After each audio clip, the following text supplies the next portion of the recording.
Hello and welcome everyone. आइए maths के इस नेक्स्ट लेक्चर में आपका स्वागत है। लास्ट लेक्चर में हमने डिस्कस किया था कि किसी मैट्रिक्स का इन्वर्स आप एलिमेंट्री रो ऑपरेशंस यूज करके कैसे कैलकुलेट कर सकते हैं। आज हम इस पूरे यूनिट का सबसे इम्पोर्टेंट टॉपिक डिस्कस करने जा रहे हैं। ये टॉपिक की प्रैक्टिकल एप्लीकेशन बहुत ज़्यादा है। हमने इसी टॉपिक की प्रैक्टिकल एप्लीकेशन के लिए पूरे मैट्रिक्स को पढ़ा है, पूरे डिटर्मिनेंट्स को पढ़ा है। तो आज बेसिकली पूरी गीता का सार होने वाला है, सबसे इम्पोर्टेंट टॉपिक है। इस टॉपिक से बोर्ड में क्वेश्चन आना तय है। 100% इस टॉपिक से बोर्ड में क्वेश्चन आएगा ही आएगा, 6 नंबर का या 4 नंबर का में भी, बट आएगा जरूर। आप सीबीएसई के 10 साल के 12 साल के पेपर उठा के देख लीजिए, ऐसा कभी एक भी सेट में नहीं हुआ होगा कि इस टॉपिक से क्वेश्चन ना आया हो। ये टॉपिक है solution of system of equation. Solution of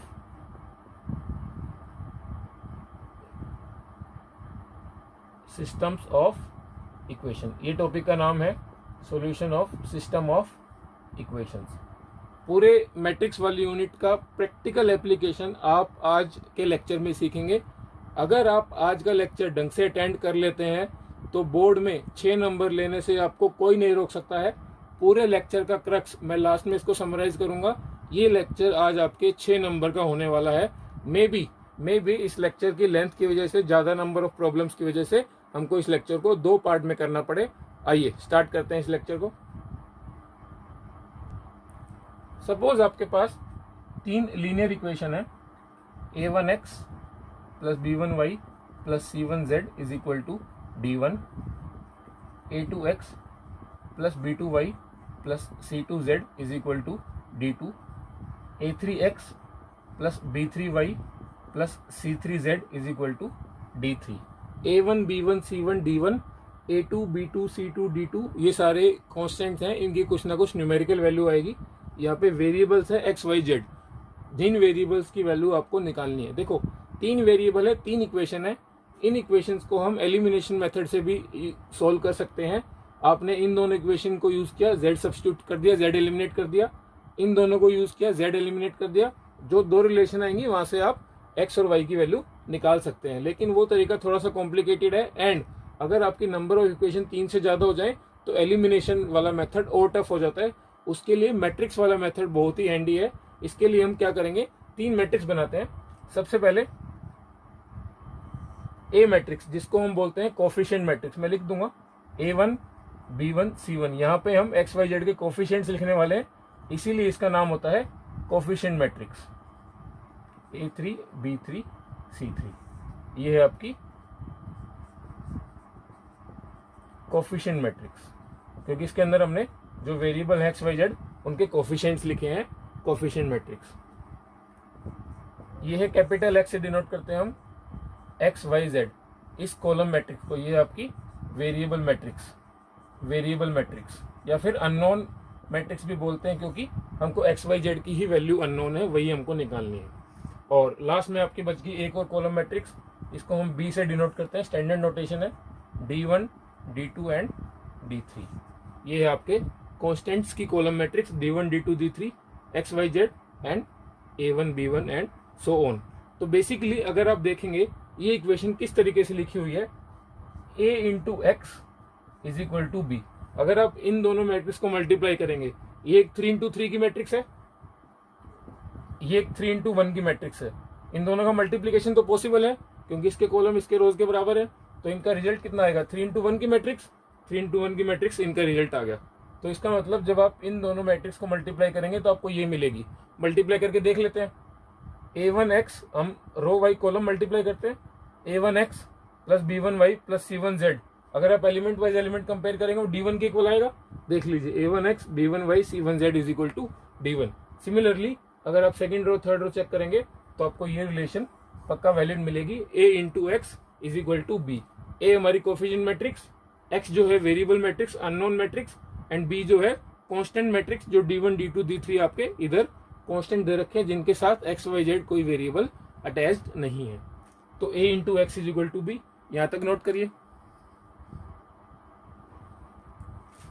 देखिए a into x is equal to B, हमको यहां से निकालना क्या है, एक्स मैट्रिक्स। एक्स मैट्रिक्स निकालनी है तो बेसिकली हम क्या करेंगे, pre multiply both sides by A inverse. A inverse से आप प्री मल्टीप्लाई कर दीजिए तो ये हो जाएगा A inverse into A x is equal to A inverse into B. Pre multiply का मतलब है आपको पहले मल्टीप्लाई करना है, पोस्ट मल्टीप्लाई करते तो यहाँ पे इनवर्स आता है, यहाँ पे इनवर्स आता है। ये देखिए ए इनवर्स इंटू ए कितना हो जाएगा, I, identity matrix, I into X तो एक्स ही आएगा, तो आपके पास आ गया X is equal to A inverse B. Basically अगर आपको एक्स मैट्रिक्स निकालनी है जो आपकी X Y Z column matrix थी, आप ए इनवर्स को बी मैट्रिक्स से मल्टीप्लाई कर दीजिए, आपके पास एक्स वाई जेड की वैल्यू आ जाएगी। ए इनवर्स निकालना आपको आता है, एडजॉइंट यूज करेंगे आप, उसके डिटर्मिनेंट से डिवाइड करेंगे एंड बी मैट्रिक्स से मल्टीप्लाई करेंगे, आपके पास एक्स मैट्रिक्स आ जाएगी। इसके पहले हम 3 रियल इक्वेशन लें, वहां से एक्स वाई जेड की वैल्यू निकालें, एक न्यूमेरिकल सिंपल सा कर लेते हैं, उसके बाद हम उसके types of solution, number of solution में डिटेल में डिस्कस करेंगे। Solve the following equations using matrices. आपको 3 इक्वेशन दे रखी है, आपको इन तीनों इक्वेशन को सोल्व करना है, मतलब एक्स वाई जेड की वैल्यू निकालनी है जो इन तीनों इक्वेशन को सेटिस्फाई करें, लेकिन यूजिंग मैट्रिसेस। ये वाला question CBSE board all India में 2019 में आया था 6 नंबर का, तो आप आइडिया लगा सकते हैं कि आज का लेक्चर कितना इंपॉर्टेंट है। यहाँ से हर क्वेश्चन यूजुअली जरूर आता है, रिपीट होता है हर टाइप का। एक सिंपल कैटेगरी का सवाल था, इसके बाद हम डिटेल में और डिस्कस करेंगे। Solve the following equations using matrices. देखो मैट्रिक्स से सोल्व करने का सिंपल प्रोसीजर है। अब सबसे पहले कोफिशिएंट मैट्रिक्स लिखिए। कोफिशिएंट मैट्रिक्स मतलब एक्स वाई जेड के कोफिशिएंट 1, एक्स का कोफिशिएंट यहाँ पे 1 है, यहाँ पे 2, वाई का 2, जेड का -3, फिर यहाँ पे एक्स का 2, वाई का 3, जेड का 2, फिर यहाँ पे एक्स का 3, वाई का -3, जेड का -4। आपको साइन के साथ लिखना है उसको, -4 है तो -4 लिखना है, अगर खाली प्लस का साइन है 2 तो प्लस का लिखना है। हमने कोफिशिएंट मैट्रिक्स लिख ली। एक्स मैट्रिक्स क्या आएगी हमारी, 3 वेरिएबल है x Y Z, and similarly जो बी मैट्रिक्स लिखी थी हमने A x is equal to b, वो क्या आएगी -4 2 11। रिलेशन क्या है, A into x is equal to b, relation है A into x is equal to b. उसके बाद हमने डिड्यूस कर लिया था एक्स आएगा A inverse into b, A inverse into b. तो अब हमारा मेन इंपॉर्टेंट काम क्या रह गया है, ए इनवर्स निकालते हैं इस मैट्रिक्स का, इस मैट्रिक्स का इनवर्स निकालते हैं एंड बी से मल्टीप्लाई करेंगे तो हमारे पास एक्स वाई जेड की वैल्यू आ जाएगी कंपेयर करने से। ए मैट्रिक्स का इनवर्स निकालते हैं। देखो इनवर्स निकालने का सिंपल तरीका है, आप सारे एलिमेंट्स के कोफैक्टर निकालिए, पहला स्टेप, कोफैक्टर मैट्रिक्स बनाइए, दूसरा स्टेप, तीसरा स्टेप आप उस मैट्रिक्स का ट्रांसपोज लीजिए, आपके पास आएगा उस मैट्रिक्स का एडजॉइंट, आपके पास आ जाएगा एडजॉइंट ऑफ ए। चौथा स्टेप, आप इस मैट्रिक्स का डिटर्मिनेंट निकालिए, एडजॉइंट ऑफ ए से डिटर्मिनेंट को डिवाइड कर दीजिए, वो आएगा आपके पास ए मैट्रिक्स का इनवर्स। ए मैट्रिक्स के इनवर्स को आप बी मैट्रिक्स से मल्टीप्लाई करेंगे तो एक कॉलम मैट्रिक्स आएगी। एलिमेंट वाइज एलिमेंट जब आप इक्वल रखेंगे, कंपेयर करेंगे, यहाँ से इक्वालिटी का साइन उठाएंगे तो आपके पास एक्स वाई जेड की वैल्यू आ जाएगी। तो ये स्टार्ट करते हैं इसको क्विकली। हम सबसे पहले कोफैक्टर मैट्रिक्स लिख लेते हैं। यहाँ पे आपको कोफैक्टर मैट्रिक्स सिंपल हर एक एलिमेंट का कोफैक्टर कैलकुलेट करना है, रो में C11 A11 A12 A13 and so on, फिर उसको मैट्रिक्स में जचाना है। हम थोड़ा सा स्पेस कंस्ट्रेंट की वजह से एंड आप इनवर्स निकालना पहले अच्छे से सीख चुके हो, इसलिए मैं डायरेक्ट कोफैक्टर मैट्रिक्स लिख रहा हूँ। 1 का कोफैक्टर आएगा -12 + 6 -6। अभी मैं साइन के साथ लिख रहा हूँ, बाद में -1 raise to power i + j बाद में हम कैलकुलेट कर लेंगे। 2 का आएगा -8 -6 -14। -3 का आएगा -6 -9 -15। इस 2 का आएगा -8 -9 -17। इस 3 का -4 + 9 5। इस वाले 2 का -3 -6 -9। इस वाले 3 का 4 + 9 13। इस वाले -3 का 2 + 6 8। इस वाले -4 का 3 - 4 -1। अभी साइन भी चेंज करने हैं। यहाँ पे कौन सा एलिमेंट होता है 1 1, i + j होता है -1 की पावर। -1 की पावर जब भी इवन होगी तो वो 1 आएगा, -1 की पावर ओड होगी तो -1 आएगा। 1 1 1 + 1 इवन नंबर, साइन चेंज नहीं होगा। ओड नंबर साइन चेंज होगा। 1 3 इवन, साइन चेंज नहीं होगा। 2 1 ओड, साइन चेंज होगा। 2 2 इवन, साइन चेंज नहीं होगा। 2 3 ओड, साइन चेंज होगा। 3 1 साइन चेंज नहीं होगा। 3 2 साइन चेंज होगा। एंड 3 3 साइन चेंज नहीं होगा। तो ये आ गई हमारे पास कोफैक्टर मैट्रिक्स। अब एडजॉइंट मैट्रिक्स निकाल लेते हैं। एडजॉइंट मैट्रिक्स क्या आएगी? इस मैट्रिक्स का ट्रांसपोज लेना है बस। -6 14 -15, ये वाला रो पहली कॉलम बन गई। 17 5 एंड 9 13 -8 -1, ये आ गया आपके पास एडजॉइंट ऑफ ए। अभी ए मैट्रिक्स का डिटरमिनेंट निकाल लेते हैं, क्योंकि इन्वर्स निकालने के लिए एडजॉइंट अपॉन ए करना पड़ेगा। डिटरमिनेंट निकालने का सिंपल तरीका है प्लस माइनस प्लस, +1 -12 +6, ये आ गया आपके पास -6। -2 इंटू -8 -6 -14, -3 इंटू -6 -9 -15, तो ये आ गया आपके पास -6 + 28 + 45, 22 + 45, ये आ गया आपके पास 67। आई होप हमने यहाँ पे कोई गलती नहीं करी। एक बार कैलकुलेशन चेक कर लीजिए आप। अब हम क्या करते हैं, एडजॉइंट ए को डिटरमिनेंट ऑफ ए से डिवाइड कर देते हैं एंड उस मैट्रिक्स को हम बी से मल्टीप्लाई कर देते हैं।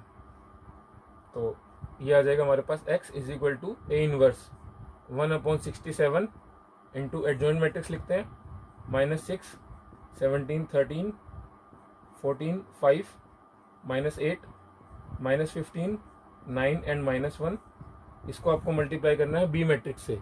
बी मैट्रिक्स हमारे पास -4 2 एंड 11। तो आइए मल्टीप्लाई कर लेते हैं। 1/67 यहाँ पे आएगा 24 + 34 + 13 इंटू 11, 13 इंटू 11 इज 143, -56 + 10 -88, ये आएगा 60 + 18 -11। अब आप इसको सिंप्लीफाई करेंगे, 67 से डिवाइड करेंगे। यहाँ पे कुछ एलिमेंट आएंगे 3 एंड यहाँ पे आपके 3 एलिमेंट है XYZ। जब आप इस कॉलम मैट्रिक्स को, XYZ वाली मैट्रिक्स को इस कॉलम मैट्रिक्स से कंपेयर करेंगे एलिमेंट वाइज एलिमेंट, आपको डायरेक्ट XYZ की वैल्यू मिल जाएगी। वही आपका आंसर है। उसी का मतलब होता है कि आपने इस इक्वेशन को सॉल्व कर लिया है, XYZ की वैल्यू आपने निकाल ली है। अगर आप इतना काम कर लेते हो तो आपको 6 नंबर जरूर पूरे मिल जाएंगे। इसके अंदर कोई भी डाउट नहीं होना चाहिए। देखिए, इसके पहले हम मैट्रिक्स इक्वेशंस को और फर्दर डिटेल में स्टडी करें या उसके और प्रॉब्लम सॉल्व करें, हमको ये वाली चीज़ सीखनी बहुत ज़रूरी है। सिस्टम ऑफ इक्वेशंस के साथ क्या क्या पॉसिबिलिटीज हो सकती हैं। देखो, x = A इनवर्स B होता है। A यहाँ पे कोफिशिएंट मैट्रिक्स थी, B आपकी कांस्टेंट वाली मैट्रिक्स थी D1 D2 एंड ये थी आपकी XYZ वेरिएबल मैट्रिक्स। देखो, x = A inverse. A inverse कितना होता है? Basically adjoint of A upon determinant of A and into हम B मैट्रिक्स करते हैं। देखो, ये वाली चीज भी एक मैट्रिक्स है, इधर भी एक मैट्रिक्स, किसी नंबर से हम डिवाइड कर रहे हैं। दो पॉसिबिलिटीज हो सकती हैं, या तो किसी मैट्रिक्स का डिटरमिनेंट 0 आए या डिटरमिनेंट 0 ना आए। देखो, अगर ये वाली चीज 0 नहीं आ रही है, अगर डिटरमिनेंट ऑफ A 0 नहीं है, तो डिटरमिनेंट ऑफ A किसी मैट्रिक्स का यूनिक होता है, एडजॉइंट यूनिक होता है, B मैट्रिक्स यूनिक है। इन दोनों का मल्टीप्लाई करेंगे, XYZ की एक यूनिक वैल्यू ही आएगी, XYZ का एक ही आंसर आएगा। तो वो वाला केस बन जाता है आपका यूनिक सॉल्यूशन का केस, जब आपका डिटरमिनेंट ऑफ A 0 नहीं आ रहा। क्योंकि अगर आप किसी कांस्टेंट नंबर से किसी मैट्रिक्स को डिवाइड करते हैं तो कुछ फर्क नहीं पड़ता, वो नंबर सिंपली डिवाइड हो जाएंगे। यहाँ पे सपोज 2 3 5 कुछ भी आए तो ये सारी वैल्यूज यूनिक है। यहाँ पे आपका यूनिक सॉल्यूशन आएगा, XYZ की एक एक ही वैल्यू आएंगी जो उन इक्वेशन को सेटिस्फाई करेंगी। लेकिन अगर डिटरमिनेंट ऑफ A 0 आ जाता है, अगर सपोज ये वाली चीज जो डिनोमिनेटर में है एक्स यहाँ पे लिख देता हूँ, adjoint of A into B upon determinant of A. Suppose ये वाली चीज 0 आ गई। अब हमको देखना पड़ेगा कि न्यूमिनेटर पार्ट 0 आ रहा है या नहीं। अगर ये वाली चीज 0 आ गई, डिनोमिनेटर में 0 आ गया एंड न्यूमिनेटर पार्ट में 0 नहीं आया, कोई मैट्रिक्स आ गई, तो किसी भी मैट्रिक्स को जब आप 0 से डिवाइड करते हैं तो वो ऑपरेशन डिफाइंड नहीं होता। मैथ के अंदर किसी भी नंबर को 0 से डिवाइड करना डिफाइंड ऑपरेशन नहीं होता। इसका मतलब ये कुछ सिस्टम के अंदर प्रॉब्लम आ गई, सिस्टम के अंदर इनकंसिस्टेंसी आ गई। अगर adjoint of A into B 0 नहीं आ रहा एंड डेल्टा 0 है, तो उन इक्वेशंस का हमारे पास कोई सॉल्यूशन नहीं होता है। उन इक्वेशंस का हमारे पास आएगा नो सॉल्यूशन। कोई भी एक्स वाई जेड की ऐसी वैल्यू नहीं आएंगी जो तीनों इक्वेशन को सेटिस्फाई कर रही हो। लेकिन अगर ये वाली चीज 0 है एंड ये वाली चीज भी 0 आ गई, अगर सपोज एक्स मैट्रिक्स जो है 0/0 की फॉर्म बन गई, उसके बाद हम सर्टेनिटी के साथ कह नहीं सकते कि एक्स वाई जेड की क्या वैल्यू आएगी। उस केस में हम मान लेते हैं कि उन तीनों इक्वेशंस के आपको इनफाइनाइट सॉल्यूशन मिल जाएंगे, हजारों लाखों करोड़ों सॉल्यूशन मिल जाएंगे। आप उन तीनों को किसी भी तरीके से सोल्व कर लें। तो ये 3 केस बनते हैं। इन 3 केसों को 2 फर्दर कैटेगरीज में डिवाइड किया गया है, कंसिस्टेंट एंड इनकंसिस्टेंट। अगर किसी सिस्टम ऑफ इक्वेशन के सॉल्यूशन आ जाते हैं, सॉल्यूशन या तो यूनिक आए, एक सॉल्यूशन आए, या फिर इनफाइनाइट सॉल्यूशन आए, तो उन इक्वेशंस को हम बोलते हैं कंसिस्टेंट है। कंसिस्टेंट का मतलब एक्स वाई जेड की कोई ना कोई वैल्यू ऐसी है जो उन इक्वेशन को सेटिस्फाई कर रही है, उनके कोई ना कोई सॉल्यूशन है। लेकिन अगर ये वाला केस हो जाए जिसके अंदर कोई सॉल्यूशन ना हो, जिसके अंदर सिस्टम ऑफ इक्वेशन का कोई सॉल्यूशन ना हो, उन सिस्टम ऑफ इक्वेशन को हम बोलते हैं इनकंसिस्टेंट सिस्टम्स ऑफ इक्वेशन, जिनका कोई सॉल्यूशन ना हो, नंबर ऑफ सॉल्यूशन आए 0। इसका मतलब एक्स वाई जेड की कोई वैल्यू उन तीनों इक्वेशंस को सेटिस्फाई नहीं कर रही हो। ये वाला चार्ट आप बना लीजिए, बहुत इंपॉर्टेंट है बोर्ड पॉइंट ऑफ व्यू से as well as competition point of view से। एक बार मैं पूरा चार्ट फिर से एक्सप्लेन कर देता हूँ। 3 सिस्टम ऑफ इक्वेशन दे रखी हैं, 3 इक्वेशन है उसके अंदर। आप सबसे पहले जो कोफिशिएंट मैट्रिक्स है उसका डिटरमिनेंट कैलकुलेट करेंगे। अगर वो डिटरमिनेंट 0 नहीं आया, इसका मतलब आप किसी नॉन जीरो नंबर से डिवाइड कर रहे हैं। नॉन जीरो नंबर से डिवाइड करने में कोई प्रॉब्लम नहीं होती मैथ के अंदर। इसका मतलब उन इक्वेशंस का यूनिक सॉल्यूशन आएगा, एक्स वाई जेड की एक ही वैल्यू आएंगी। उस केस को हम बोलेंगे कंसिस्टेंट सिस्टम ऑफ इक्वेशन। अगर डिटरमिनेंट ऑफ कोफिशिएंट मैट्रिक्स 0 आ गया, 0 आने के बाद हम ये वाली चीज चेक करेंगे, adjoint of A into B कितना आ रहा है। अगर वो 0 नहीं आया, something divided by A 0 number, वो चीज मैथ के डिफाइंड नहीं होती, हम उसको बोल देंगे नो सॉल्यूशन। वो केस आ जाएगा आपका inconsistent system of equation. No solution वाला केस होता है इनकंसिस्टेंट, सिस्टम आपस में सही नहीं है, इक्वेशन सही नहीं बैठ रही, कोई सॉल्यूशन नहीं आ रहा। अगर ये वाली चीज भी 0 आ गई, न्यूमरेटर पार्ट भी आपका 0 आ गया, डिनोमिनेटर पार्ट भी 0 है, 0/0 हम सर्टेनिटी के साथ नहीं कह सकते वो एक्चुअल में क्या है। वहां हम उन इक्वेशंस के इनफाइनाइट सॉल्यूशन निकाल सकते हैं। आपका ये वाला केस भी कंसिस्टेंट सिस्टम ऑफ इक्वेशंस में आएगा। अब इस पूरे चार्ट को नोट कर लीजिए, अच्छे से समझ लीजिए। अगर आपको वीडियो रिवाइंड करके फिर से देखना है तो देख लीजिए। आइए हम हर एक केस का अलग अलग क्वेश्चन कर लेते हैं, अच्छे अच्छे क्वेश्चन प्रैक्टिस करते हैं, जिस टाइप के यूनिक क्वेश्चंस बोर्ड में और कंपटीशन में पूछे जाते हैं। अभी तक हमने एक सिंपल क्वेश्चन किया है, तो उसके अंदर हमारा यूनिक सॉल्यूशन आ रहा था, एक्स वाई जेड की एक एक वैल्यू आ रही थी। आइए और क्वेश्चन डिस्कस करते हैं, नोट कर लीजिए इसको। देखिए आपके सामने एक सिंपल क्वेश्चन लिखा हुआ है, using matrices solve the system of following linear equations x minus Y plus 2z is equal to 7, 3x plus 4y minus 5z is equal to minus 5, 2x minus Y plus 3z is equal to 12। आपको इन तीनों equations को solve करके X Y Z की value निकालनी है, जो values in तीनों इक्वेशंस को सेटिस्फाई करे। लेकिन ये वाली चीज आपको करनी है यूजिंग मैट्रिसेस। ये वाला क्वेश्चन भी सीबीएसई बोर्ड में आ चुका है 6 नंबर में, आई थिंक 3 या 4 साल पहले आया था। हमने रिसेंटली ही पीछे ही 2019 का भी क्वेश्चन किया था। हर साल इससे रिलेटेड क्वेश्चन जरूर आता है। एक बार वीडियो को पॉज करें, आप इन इक्वेशंस को खुद सोल्व करने का ट्राई करें।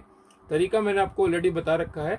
आप सबसे पहले 3 मैट्रिक्स बनाएंगे, कोफिशिएंट मैट्रिक्स जिसके अंदर एक्स वाई जेड कोफिशिएंट लिखेंगे, फिर एक variable matrix X Y Z वाली कॉलम मैट्रिक्स जो आएगी, फिर एक कॉलम मैट्रिक्स आएगी जो 7 -5 और 12 जहां लिखेंगे आप A x is equal to b, x is equal to A inverse b, ये वाली चीज आप लिखेंगे।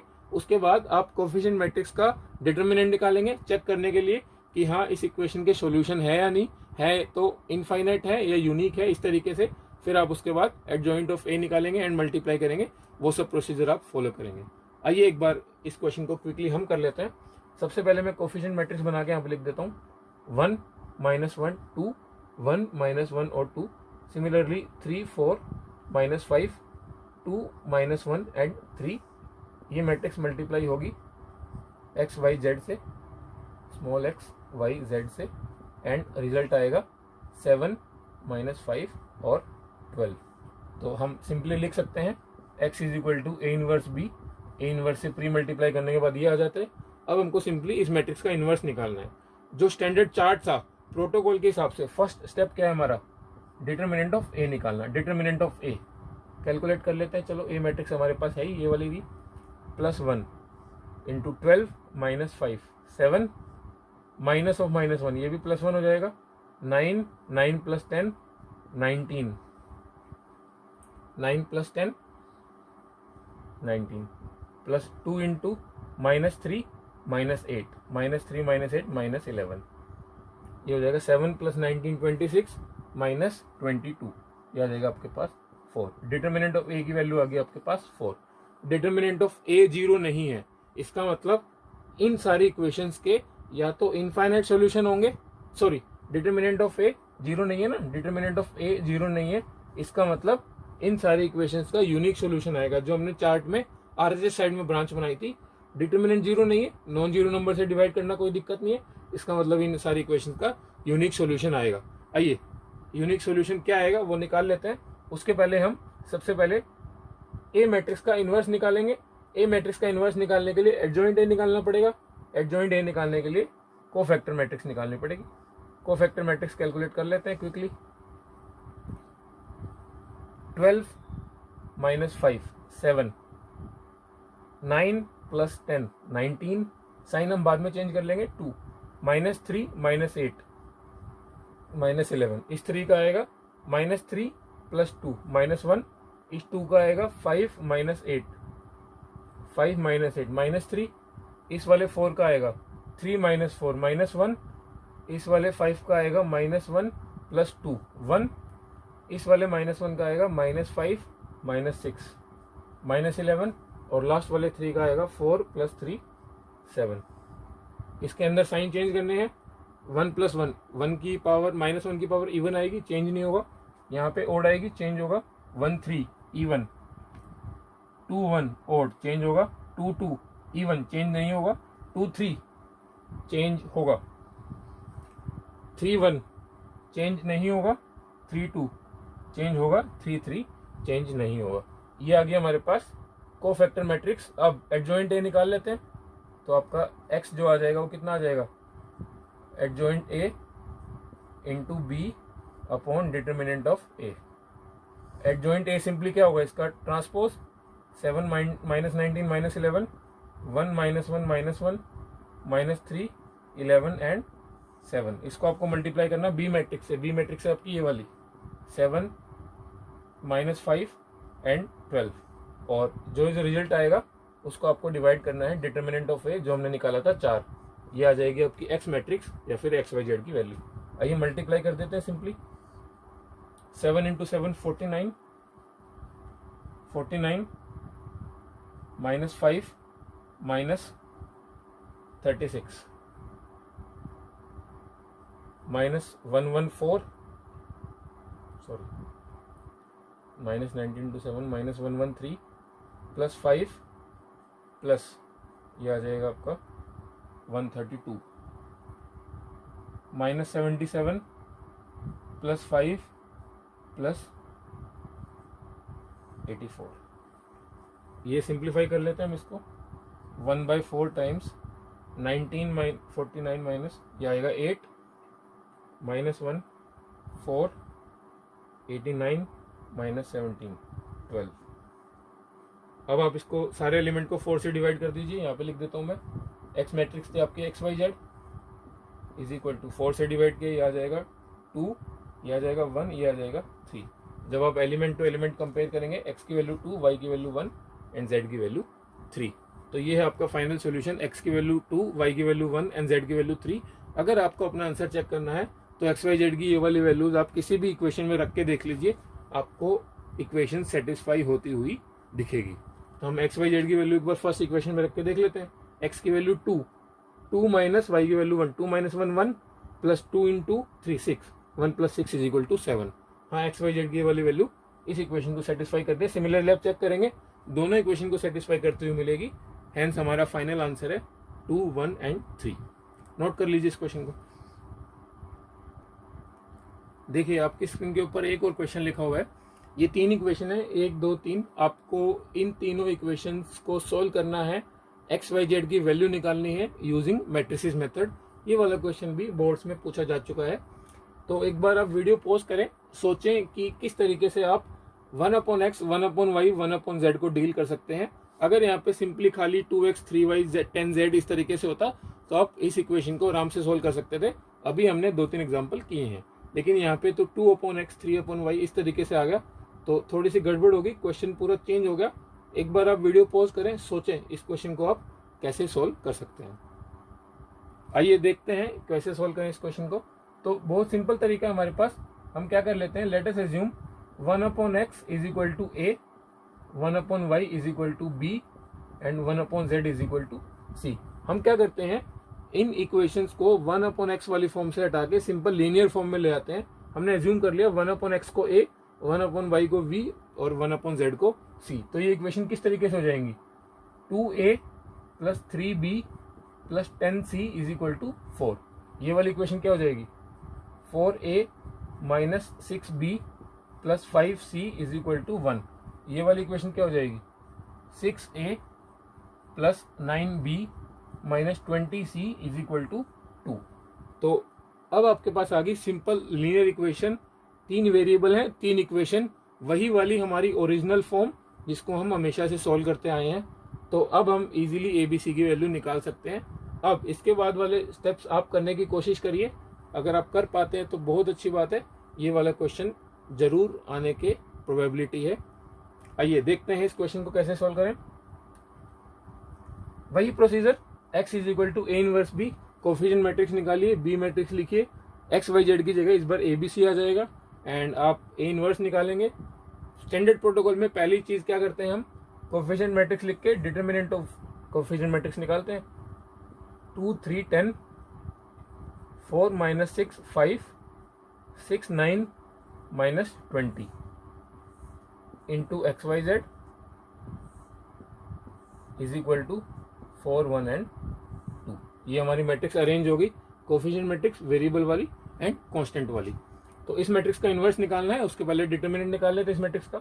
डिटरमिनेंट ऑफ ए मैट्रिक्स, इस मैट्रिक्स को ए बोलते हैं, कैपिटल एक्स और ये आपकी capital B, A into x is equal to B. A matrix का डिटरमिनेंट वही प्लस माइनस प्लस वाली स्कीम से 2, ये आएगा 120 minus 45 minus 3 into minus 80 minus 30 plus 10 into 36 plus 36। ये वाली वैल्यू थोड़ी सिंप्लीफाई कर लेते हैं। 240 माइनस 90, 150 माइनस 110 प्लस 330 प्लस 720।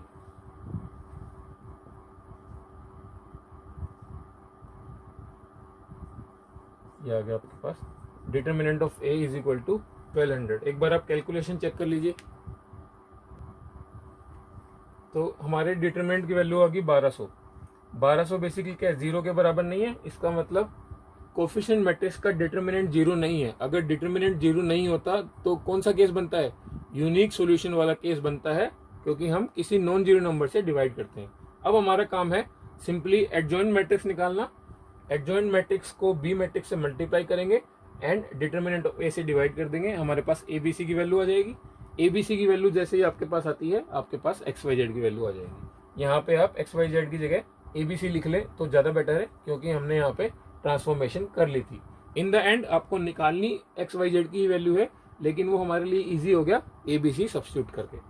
तो एक बार क्विकली हम कोफैक्टर मैट्रिक्स लिख लेते हैं, कोफैक्टर मैट्रिक्स लिख लेते हैं।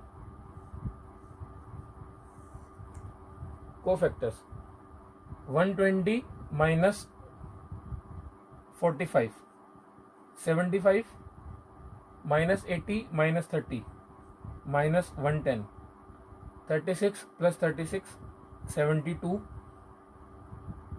माइनस 60 माइनस 90 माइनस 150, इस वाले 6 का आएगा 15 प्लस 60 75, ये आएगा माइनस 40 माइनस 60 माइनस 100। अभी साइन चेंज करने बाकी हैं, करेंगे हम।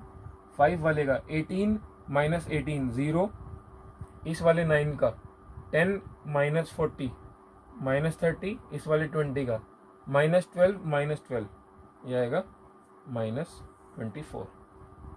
ओड प्लेसेस पे जहाँ पे i प्लस जे की वैल्यू ओड आ रही होगी वहाँ पे साइन चेंज होगा। 1 2 ओड होता है, 1 3 2 1 2 2 2 3 जीरो पे फर्क नहीं पड़ेगा, 3 1 3 2 एंड 3 3 पे चेंज नहीं होता। अगर आप इसका ट्रांसपोज लेंगे तो वो हो जाएगी आपके पास एडजॉइंट मैट्रिक्स। अब मैं डायरेक्ट रिजल्ट लिख रहा हूँ। ABC जो थे हमारे वो थे adjoint matrix into B matrix. इसका एडजॉइंट लिख लेते हैं डायरेक्ट 75 110 एंड 72, क्योंकि हमने इसका ट्रांसपोज ले लिया है। ये आ गया आपके पास 150 माइनस 100 एंड 0, 75 30 एंड माइनस 24। इसको आप मल्टीप्लाई करेंगे इस बी मैट्रिक के साथ 4 1 एंड 2। जब आप इसको मल्टीप्लाई करेंगे तो रिजल्ट आएगा। अब इसको मल्टीप्लाई करके लिख लीजिए 600 400 एंड 240 और डिवाइडेड बाई आपको करना है। यहाँ पे डिटर्मिनेंट ऑफ ए से डिवाइड भी करना है, यहाँ पे भी लिख लीजिए आप 1/1200। जब आप डिवाइड करेंगे तो ABC की वैल्यू आ जाएगी सिंपली 1/2 1/3 एंड 1/5। ये है आपकी ABC की वैल्यू। लेकिन ABC आपके क्या थे? Simply 1/x 1/y 1/z। तो आपके पास x y z की डायरेक्ट वैल्यू आ जाएगी 2 3 एंड z की वैल्यू आपके पास 5। तो ये है आपका फाइनल सॉल्यूशन। आप x y और z की वैल्यू इक्वेशन में रख के भी देख सकते हैं, आपकी वैल्यू तीनों इक्वेशन सेटिस्फाई करेंगे। आई होप आपको ये वाला क्वेश्चन समझ आ गया होगा। एक सिंपल सब्स्टिट्यूशन था, 1/x को a 1/y को v 1/z को c एंड सारी इक्वेशन आपकी लीनियर इक्वेशन में कन्वर्ट हो गई। यहाँ से आप इजीली अपने पुराने तरीके से डिटरमिनेंट कैलकुलेट करा, cofactor matrix adjoint a into b निकाला एंड सिंपली एलिमेंट कंपेयर कर दिए, एक्स वाई जेड की वैल्यू आ गई। आई होप आपको ये वाला तरीका समझ आया होगा, ये वाला लेक्चर समझ आया होगा।